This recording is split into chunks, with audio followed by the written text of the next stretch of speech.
ഗുരുഭ്യോ നമ. ഓം നമോ ഭഗവതേ വാസുദേവായ. ഓം നമോ നാരായണായ. നാരായണീയം ദശകം 78, ശ്ലോകം 7-8.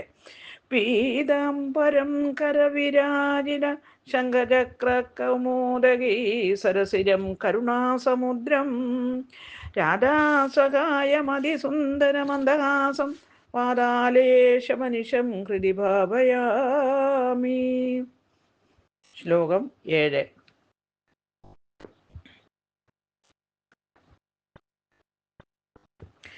തവ ഹൃദാസ്മി പുരൈവ ഗുണൈരഹമോ ഹരതി മാം കില ചേതി നിർബോധുന അയീ കൃമാലയാ പാലയ മാമിതി പ്രജഗദേ ജഗദേകപദേവതയാ. അന്വയം.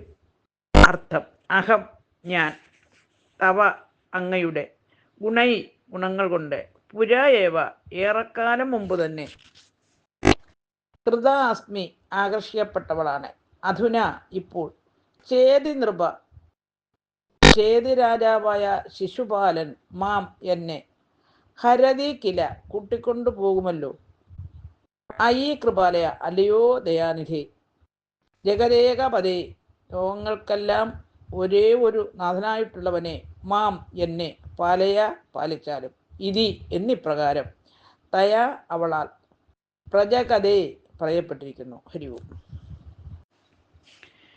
സാരം: ഭഗവാന്റെ ഗുണഗണങ്ങളാൽ ആകർഷിക്കപ്പെട്ട രുക്മിണിയെ ചേതി നൃപനായ ശിശുപാലൻ അപഹരിച്ചു കൊണ്ടുപോകും.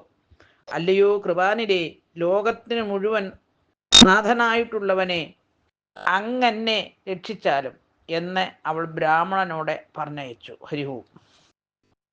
ഓം ഗുരുഭ്യോ നമ. ഓം നമോ ഭഗവതേ വാസുദേവായ.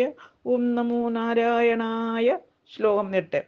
അശരണാം യദി മാം ത്വമുപേക്ഷസേ സപദി ജീവിതമേവ ജഗാമ്യകം ഇതി ഗിരാസുതനോരതനോദൃശം പൃശം സൂർദയം ഹൃദയം തവകാതരം.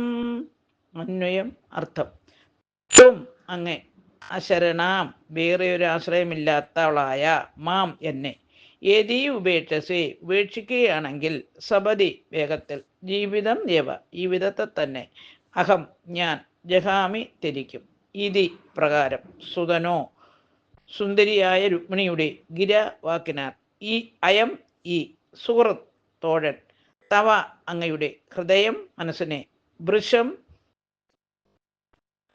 ഏറ്റവും, കാതരം ദുഃഖിതയാക്കി ചഞ്ചലമാക്കി, അതനോ തീർത്തു. ഹേവു.